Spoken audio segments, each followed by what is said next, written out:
Cyber প্রতারণার বিভিন্ন ধরন সম্পর্কে বিভিন্ন সচেতনতামূলক ভিডিও আমরা প্রচার করে থাকি, কিন্তু আজকে আমি একটা অন্য দিক তুলে ধরতে চাই। আজকে আমি কোনো সাইবার প্রতারণার ধরন সম্পর্কে নয়, আজকে আমি বলবো সাইবার প্রতারণার জগৎ সম্পর্কে। আজকাল মোবাইল, কম্পিউটার ইত্যাদি খুলে নেট অন করে কাজ করতে রীতিমতো ভয় লাগে। সাইবার প্রতারকের পাল্লায় পড়ছি না তো? কোথা থেকে আসে এই এত প্রতারকের দল, এত শিক্ষিত, এত প্রফেশনাল? কোথা থেকে তৈরি হচ্ছে? কারা এরা?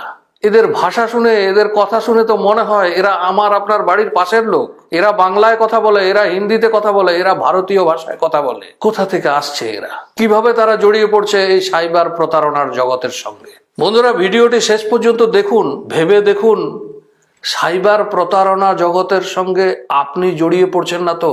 আমার আপনার মতো সাধারণ লোকেরা জড়িয়ে পড়ছে না তো? আমার আপনার মতো সাধারণ বাড়ির গৃহবধূরা জড়িয়ে পড়ছে না তো? একটু জানার আছে, একটু ভাবার আছে, একটু বোঝার আছে। বন্ধুগণ, জানা গেছে আমাদের এই ভারতে প্রতিদিন সাইবার প্রতারণার দ্বারা 100 কোটি টাকার মতো জালিয়াতি হয়, এবং এই 100 কোটি টাকার প্রায় সম্পূর্ণ অংশ তৎক্ষণাৎ ক্রিপ্টোকারেন্সিতে বদলি হয়ে সঙ্গে সঙ্গে বিদেশে পাচার হয়। এই লুঠের টাকার একটা পরিমাণ, এই লুঠের টাকার একটা অংশ বিভিন্ন আতঙ্কবাদী সংগঠন, বিভিন্ন জঙ্গি সংগঠনের কাছেও পৌঁছায়। তাহলে আপনি যদি সাইবার প্রতারণার সঙ্গে যুক্ত হয়েছি কোনোভাবে, তাহলে সেই জঙ্গি সংগঠনকে মদত দেওয়ার ভাগীদারও আপনি হয়ে পড়ছি, হয়তো নিজের অজান্তে। কিভাবে? দেখুন এই সম্পূর্ণ ভিডিও।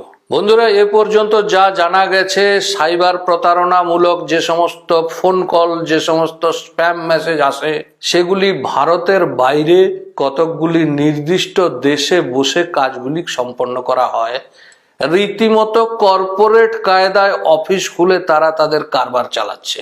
একটি কর্পোরেট অফিসে যেরকম বিভিন্ন রকমের সংস্থা ভাগ করা থাকে, এই অফিসগুলিও সেরকম ভাবে ততটাই অর্গানাইজড ভাবে কাজ করে থাকে। এই অফিসের মধ্যে যেমন ধরা যাক থাকে সফটওয়্যার ডিজাইনিং এর আলাদা উইং, তারা ওয়েবসাইট নির্মাণ করে, তারা ডিজাইন করে, আর্টিফিশিয়াল ইন্টেলিজেন্স এখন এটার সঙ্গে জুড়েছে।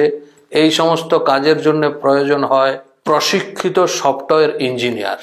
বিভিন্ন নামি দামি কলেজ থেকে পাশ করা ইঞ্জিনিয়ার চাকরির জন্য যারা দরখাস্ত করেন, চাকুরি প্রার্থনা করেন বিভিন্ন সংস্থায়, সেই সমস্ত সংস্থা অনেক ক্ষেত্রে হয় প্রতারণামূলক সংস্থা। যারা এই চাকরিতে জয়েন করছেন তারা অনেক সময় বুঝতেও পারেন না যে তারা কোনো প্রতারণা কোম্পানির হয়ে কাজ করছেন। সদ্য কলেজ থেকে পাশ করা একজন উচ্চাকাঙ্ক্ষী যুবক, প্রতিভাবান যুবক, তিনি জড়িয়ে পড়ছেন প্রতারক দলের সঙ্গে। তেমনি এদের মধ্যে থাকে অর্থ দপ্তর, টার্গেট অর্থাৎ ভারতীয় ব্যক্তি যাকে লক্ষ্য করে, যার কাছ থেকে অর্থ আদায় করা হবে, সেই টার্গেট তাদেরকে খেলিয়ে তোলার যে কায়দা, স্তরে স্তরে ভাগ করা থাকে।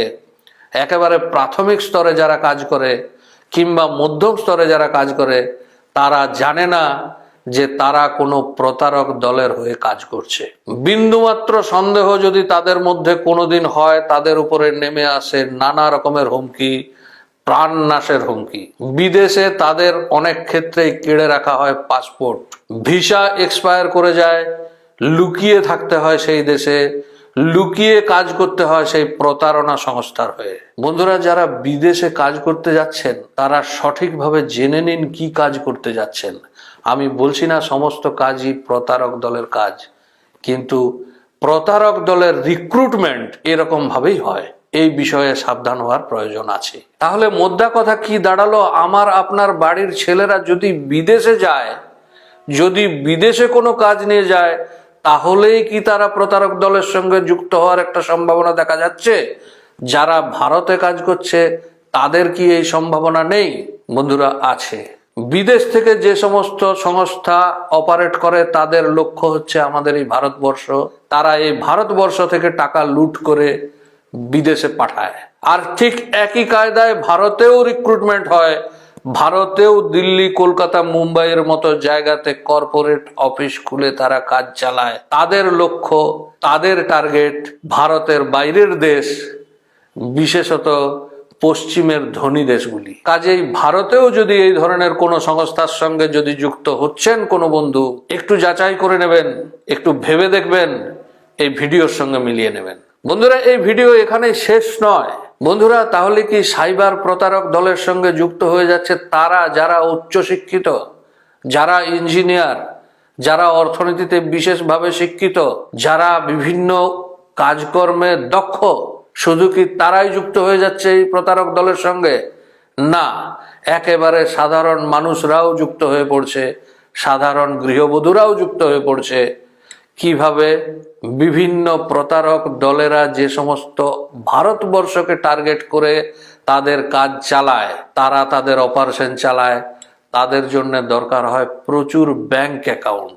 এই ব্যাংক অ্যাকাউন্টগুলি তারা কিভাবে সংগ্রহ করে? এরা আসে কোনো এনজিওর নাম ধরে, বা এরা আসে কোনো কোম্পানির নাম ভাড়িয়ে। তারা গ্রামের মানুষদের বোঝায় যে কিছু কাগজপত্রের কমজোরের জন্য তারা তাদের নিজেদের সংস্থার নামে অ্যাকাউন্ট খুলতে পারছে না, তারা অর্থ সংগ্রহ করতে পারছে না। খুব শিগগির তাদের এই সমস্যার সমাধান হয়ে যাবে। কিন্তু যেহেতু তারা ভালো কাজ করছে, যেহেতু তারা সমাজের ভালো চায়, তাই যুবক যুবতীদের রিক্রুট করছে এবং তাদের ব্যাংক অ্যাকাউন্টগুলি ব্যবহার করছে। তার বিনিময়ে এই সমস্ত যুবক যুবতী, গৃহবধূ তারা কিছু কমিশন পান। জালিয়াতি করার প্রথম টাকা যে সমস্ত ব্যাংক অ্যাকাউন্টে পৌঁছায়, সেগুলি এই সমস্ত সাধারণ লোকের ব্যাংক অ্যাকাউন্ট। তারা জানে যে আমার ব্যাংক অ্যাকাউন্টে এই মুহূর্তে যে 2000, 5000, 10,000, 20,000 টাকা এলো, এটা কোম্পানির পয়সা।